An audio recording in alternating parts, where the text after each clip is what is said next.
iOptician Software Demo Video 6. GOS Monitoring Module. We also have a live GOS monitoring module. Here we can keep a track of all the different GOS forms and on their progress. For example, with the GOS1 forms, all the GOS1 forms that the practice should physically have, that are ready to be sent off for claiming, can be seen on this first tab page. Those GOS1 forms that have previously been sent for claiming can be seen on this second tab.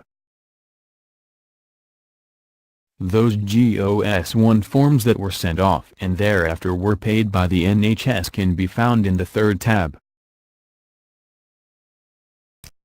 To move any patients from one list to the next together with a timestamp is very easily done. For example, at the end of the month, at the time when the practice will send all forms for claiming, the physical forms will be matched with the ready lists seen in this section of the program. In this example, for the GOS1 forms, the date of those forms we will be sending will be marked with the sent date. In our made-up example, the system shows that the first patient on the list is ready to be sent. However, as the physical form for this patient had a patient signature missing, we will not be sending this form today.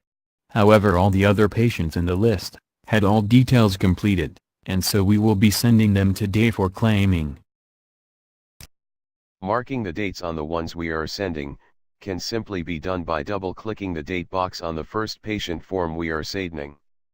All subsequent patient forms under this can have a date entered very quickly by simply pressing the Enter button on the keyboard. By pressing the Enter button repeatedly, we can swiftly get through all the forms we are sending in a matter of seconds. The list in the example was sorted with the test date. If however the physical forms were ordered alphabetically, we can simply press the Patient button, which would then sort out the list in this section in alphabetical order.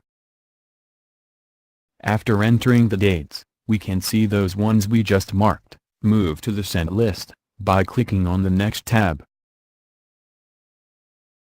When the NHS pay the practice for the forms that were sent to them, we can return to our GOS sent list and mark off those patient forms that were paid.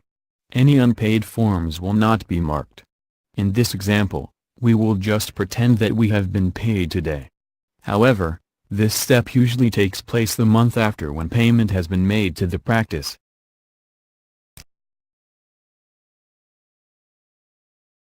Again, when we move to the GOS1 paid list, these marked off forms will move to the paid list.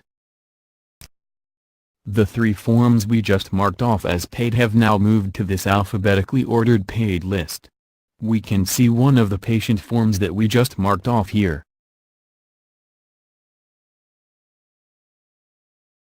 We can now return back to the sent list, so that we can make notes on the forms that we were expecting to also be paid, but for whatever reason were not paid.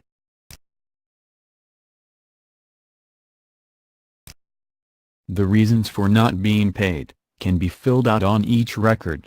These forms can then be chased up, so that they can be resent for payment once the necessary parts are filled out correctly. As we have done with the GOS1 forms, we can also do the same for GOS3, 4 and hospital vouchers. This module therefore helps to give us up-to-date information about all our GOS payments.